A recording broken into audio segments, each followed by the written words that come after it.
The following program is a PBS Wisconsin original production. Excessive, prolonged heat and little rain reaches natural disaster proportions. Extreme heat also leads to more deaths than any other weather-related events. I'm Frederica Freiberg. Tonight on Here and Now, the Farm Bureau on the effects of severe drought conditions, plus a climate and health expert on staying safe in excessive heat. The Feds raise interest rates again. How is the Wisconsin economy faring? And an agency report on restraints used on students with disabilities. It's Here and Now for July 28th. Funding for Here and Now is provided by the Focus Fund for Journalism and Friends of PBS Wisconsin.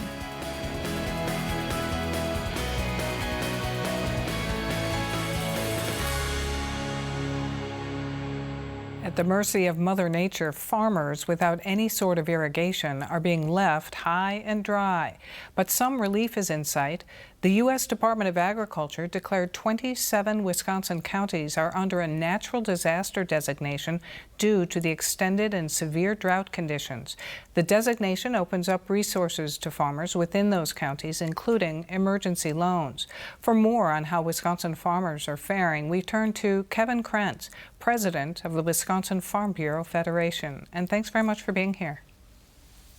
Thank you. Thanks for having me today. So for farmers in counties designated as in extreme drought, is this a total bust for crops at this point? No, not necessarily. But there's definitely a huge amount of stress out there on those crops. Beginning in early May, this drought really started in early to mid-May, and some of those seeds really had trouble even germinating and coming out of the ground. And that's affecting the whole growing season. And we have inconsistencies when we're going through pollination right now. And that's going to affect yield a great deal. So how would you describe the condition of the corn, soybean, and oat crops? It's extremely variable. And I would throw wheat in there as well. A lot of our vegetables are in the Central Sands region. Many of that has the opportunity to be irrigated, but there is some dry land as well. So the vegetables are also part of this. But on the row crop side of it, the corn, the soybeans, the wheat, there's a lot of inconsistencies across the state. There's some areas that received timely rains, maybe not as much as they probably could have, but they received timely rains that really were able to capture some of that and be able to be a decent yield, at least in the wheat crop so far. But there's many parts of the state that are really struggling. Yeah, for sure. Do most farmers have crop insurance, and does that cover all losses? So the crop insurance, yeah, there's many farmers that do have crop insurance, but it's expensive to buy to a certain level. So most farmers will cover 65 to 70% of their crop, maybe up to 80%. But when you're talking about the livestock industry here in Wisconsin, we got to have feed for the cows. So it's not only being able to sell that crop, it's being able to have enough feed for your animals at the end of the day. So what are the concerns around that right now? Well, again, it comes back to if you can't raise it, then you have to purchase it. And if this drought is widespread enough, those crops have to be trucked in a longer distance. Now, we are fortunate here in the upper Midwest that the majority of our grains are grown right here in the Midwest. So there should be plenty of grain to feed our livestock. It's just a matter of some farms won't be able to produce enough themselves to feed their own livestock, so they'll have to purchase some of that. Yeah. What does the federal disaster declaration do for farmers in bad straits right now? So it gives the ability for some low-cost loans, again, to purchase feed, to be able to cover some of those inputs that we've had on planting the crop to begin with. So it covers some of those losses. Will provisions in the state budget for increased funding for crop insurance to include things like help with premiums help offset costs for producers at all? So maintaining, we're in the midst of a farm bill discussion on a federal level, and the crop insurance program is part of that. And maintaining a robust crop insurance program is good for everybody. It's good for farmers to be able to protect their crop, but it's also good for consumers because essentially that's feed and food that comes back to us as consumers. And so it's a food security program as well. So, given all that, how important are our major crops to our state's economy? Oh, extremely important. When you're talking the vegetable side of things, we're number 2 in potatoes, number 1 in cranberries, but corn and soybeans again go to feed a lot of our livestock industry. We're number 2 in the dairy industry in the nation, right up there with the beef industry as well. So it's extremely important for Wisconsin's economy. We're a $105 billion industry in Wisconsin, and but the key part of being such a large economic driver is farms support local communities across this state. And when farms struggle, local communities struggle. Because even a number of years ago, I did the research on my own farm and found that 62% of my expenses are spent within a 15-mile radius of my farm. So you multiply that by the 60,000+ farms across this state, and it's a huge impact on local communities all across. All right. Kevin Krentz, thanks very much. Thank you. Farmers looking for more information during this critical time can visit the Drought Resources page from the State Department of Agriculture, Trade, and Consumer Protection. As to weather conditions, extreme heat is a definite hazard to vulnerable populations, including now here in Wisconsin. Across the southern part of the state this week, heat advisories went out with feels-like temperatures topping 100 degrees. Add to that air quality alerts, and it's not only miserable, it can be dangerous. We turn to Margaret Thalen, the Climate and Health Program Manager in the DHS Bureau of Environmental and Occupational Health. And thanks very much for being here. Thank you. So with heat indices over 100 degrees in southern Wisconsin, as we've said, how really dangerous can this be? It's very dangerous, and it's just becoming more and more common with climate change right now, and it's dangerous to everybody. The Wisconsin Initiative on Climate Change Impacts projected that even some areas of the state are going to experience almost a month more of 90-degree days by mid-century, so by 2050. And so how at risk are people who have to work outdoors or vulnerable populations like the unhoused, elderly, or people with disabilities? Yeah, it's important to remember that extreme heat can impact anybody. But like you said, the unhoused population, older adults, young children, they are more likely to experience those kind of symptoms.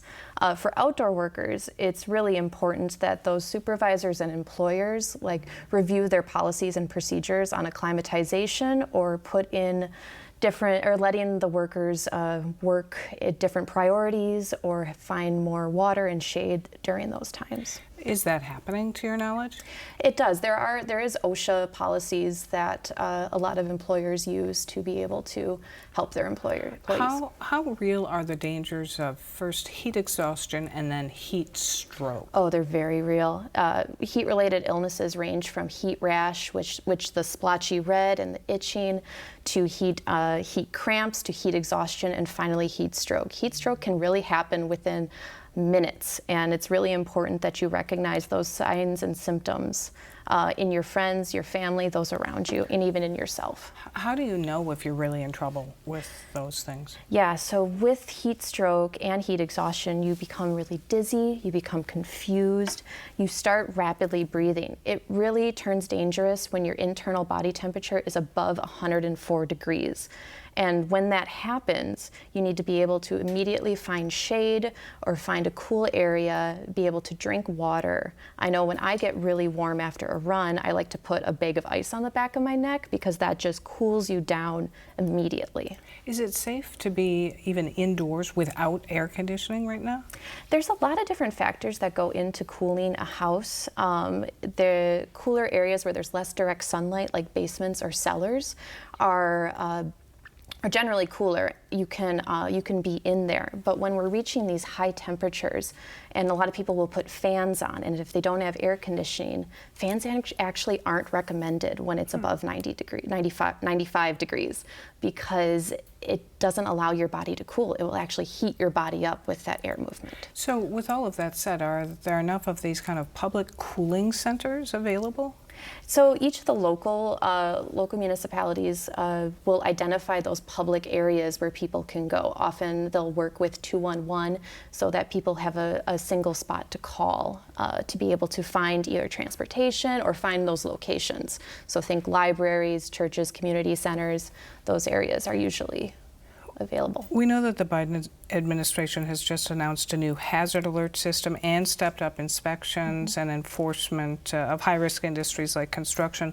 What kind of changing responses do public agencies like yours at DHS have considering this kind of extreme heat? Yeah, so I work for the Climate and Health Program, and we like to work a lot with other state agencies and federal agencies like the National Weather Service to be able to communicate and prepare for extreme heat. So finding ways to reach those populations that are needed.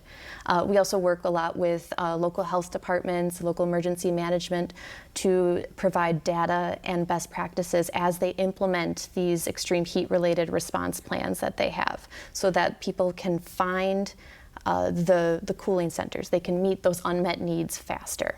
Because presumably we can count on more of this going forward? Yeah, with climate change, Wisconsin is becoming warmer and wetter, and we want to be able to empower our local decision makers, our local public officials with that data and knowledge to be able to respond quickly to these type of events. All right, Margaret Thelen, thanks very much. Thank you. In economic news, non-farm jobs in Wisconsin grew to a record high 3 million plus in June. Inflation has fallen but remains stubbornly above targets. The Fed just raised interest rates another quarter point, hoping to make borrowing and investing more expensive to reduce demand for goods, services, and labor. Where does all this leave us here in Wisconsin? We turn to Kevin Barr, UW-Stevens Point Emeritus Professor at the Century School of Business and Economics. And Professor, thanks very much for being here. Frederica, nice to be back. Thanks for having me. So all in all, how is the economy for folks in Wisconsin? You know, Wisconsin is pretty much tracking the United States in general, and the economy has really been doing quite well, much better than expected. The stock market, which is generally viewed as a leading economic indicator, the S&P 500, a benchmark index of large company stocks, that fell by 19% in 2022. That is up about 19% through 7 months this year. Tech stocks declined by 33% last year. They're up about 33% this year. And the reason why everything has gone much better than expected is because economic growth through the first half has been above 2%. That's viewed as moderate economic growth. There were recessionary concerns at the end of last year. That hasn't materialized. The labor market in the United States, we have 156 million Americans working. That's greater than at any other point in time in the history of the United States.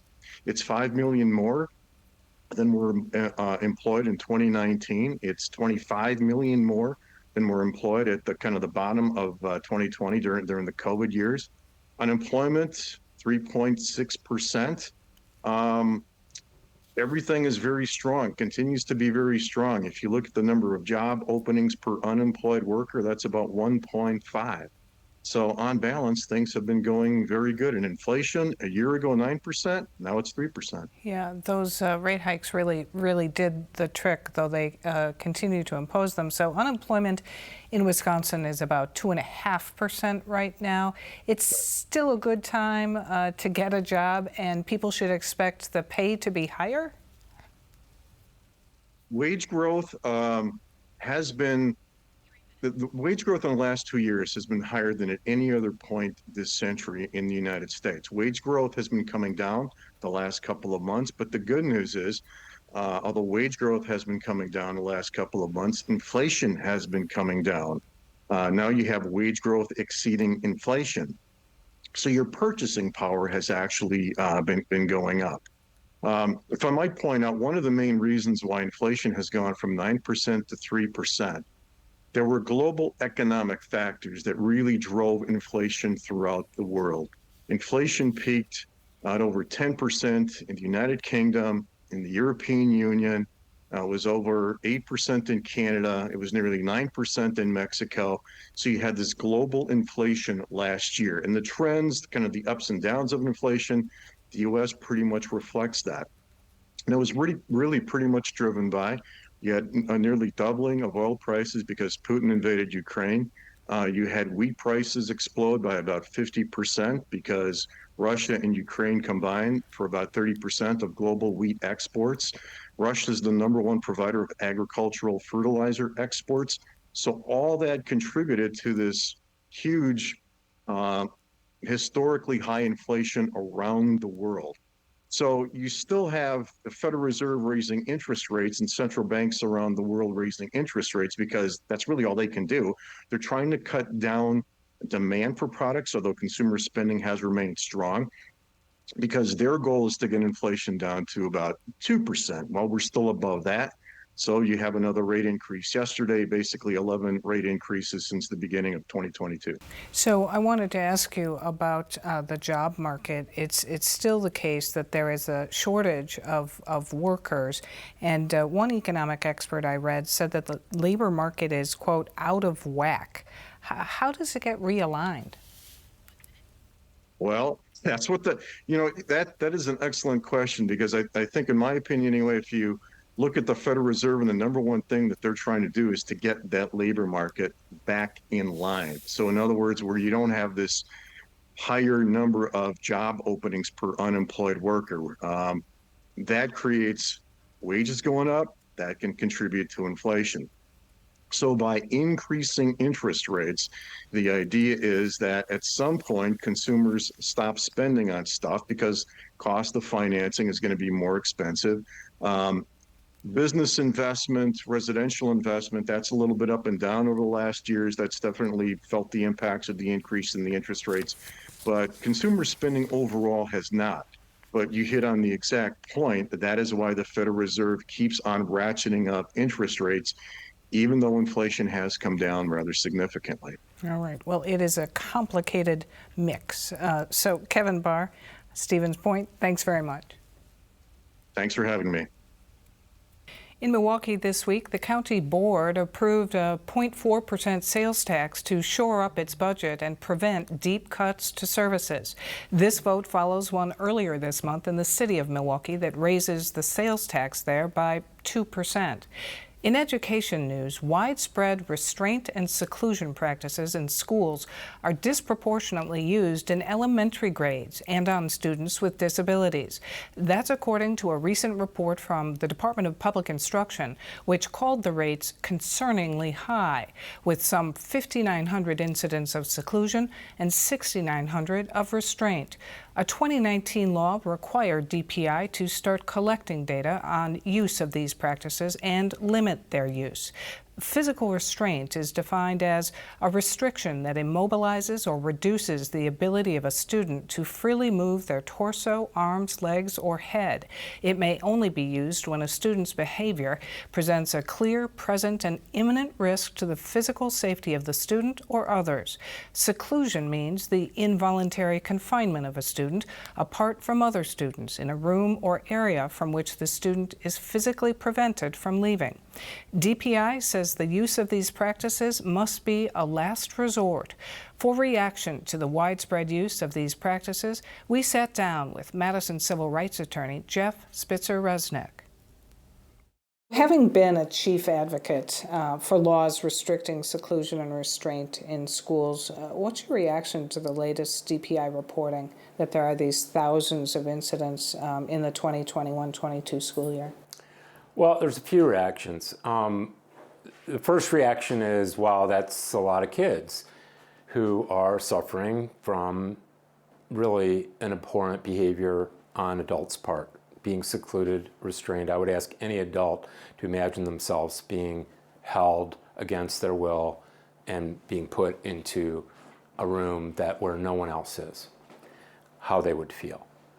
But second, when we look at the numbers, we see that it's a huge percentage, almost all of them are in elementary school. So we have these young children. Now, you might ask me why. Are they young children? As children grow older, staff just aren't going to, they're just not going to try that with a bigger kid. So this power imbalance is really problematic. It's like we can so-called get away with it with young children. Let's assume for the moment that the ones that are reporting that they have few, if any, kids who they're secluding and restraining. Why aren't we not only celebrating that, but DPI finding out, well, how are you doing that? Can you help us train these other schools that are struggling? Conversely, if you have what I'll call repeat performers, and we generally do, it's usually not an aberration that a school district has lots of seclusion and restraint and then has none the next year. They're going to stay up there with their numbers. I mean, they might go up and down a little bit. What are we doing to change that? If you look at DPI's report, it simply says at the bottom, it lists a few links of resources. Seriously? Is that it? We've got to do better than that. So you describe accurately how the numbers suggest that as many as 80% of the children who are restrained or secluded are in grade school. Same holds true for the number of students who are disabled. Right. You know, look, you've got two things going on with children with disabilities. One is they're simply more vulnerable, and so therefore they are more subject, not only in school but outside of school, to be abused. So that's a problem, and I consider this abuse, by the way. Secondly, are there some of those children that may have more challenging behaviors? Of course there are. That's why they're in special education. That's why we have programs and funding, perhaps insufficient, I won't even say perhaps insufficient, definitely insufficient, to help them. They shouldn't be on the butt end of trauma, and that's what seclusion and restraint will do. Do you think there is any place in the schools for seclusion and restraint?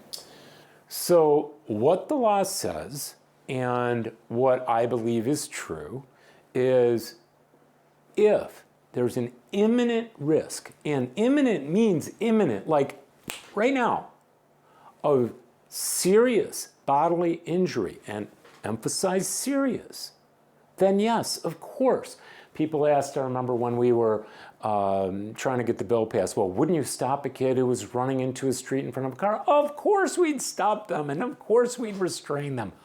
Temporarily, for a short time, you let them go after the car goes by, and you redirect them away. Clearly you don't think those are the only times that this is being used. Of course not, which also then begs the question, is DPI actually examining? And of course, they can't examine, they don't have the staff to examine thousands, but could they go into the top or bottom, depending on your view, the 3 school districts that are showing the highest propensity to seclude and restrain, and actually look and see, are every one of these students who have been secluded and restrained having done so when there was an imminent risk of harm? I'm 100% sure they will find that. And then what do? The problem is DPI has historically and presently been complaint responsive. So yes, if someone files a complaint, if a parent says my kid was secluded and restrained and there was no imminent risk of harm, DPI will look into it, may order a corrective action plan if they substantiate that. But without that complaint, DPI is just going to say, here's the numbers, here's some resources, and it's just inadequate. How do these techniques potentially harm children? Well, it can be very traumatizing, ranging from, short-term trauma where a child, goes home crying to their mother or father or whatever, to what can be, especially if it's repeated. I remember when we had the bill passed, there was a young man who literally was put into a psychotic state after repeatedly being secluded and restrained. I mean, that's an extreme. Many of these kids don't have very good verbal skills or language skills, may have none. How does the enduring shortage of special education funding play into the use of seclusion and restraint? We have staff with increasing caseloads. So we've got, both a numbers problem and a training problem, and that certainly is part of why these numbers, high numbers of seclusion and restraint persist. In a statement responding to Spitzer Resnick's comments, DPI Communication Director Abigail Sweat said, quote, "While I take issue with the characterization of our response as inadequate, I want to make it very clear that we know that each of these data points represents the real lived experience of a child, and that while these are steps taken by staff to protect the safety of the student themselves and the safety of others, they are also traumatic events for those very students and really all involved. Seclusion and restraint should be, is, and needs to continue to be an absolute last resort." Next week, we'll be joined by educators from DPI on this topic. To watch the extended interview with Spitzer Resnick and for more on the issues facing Wisconsin, you can visit our website at pbswisconsin.org and then click on the News tab. That's our program for tonight. I'm Frederica Freiberg. Have a good weekend.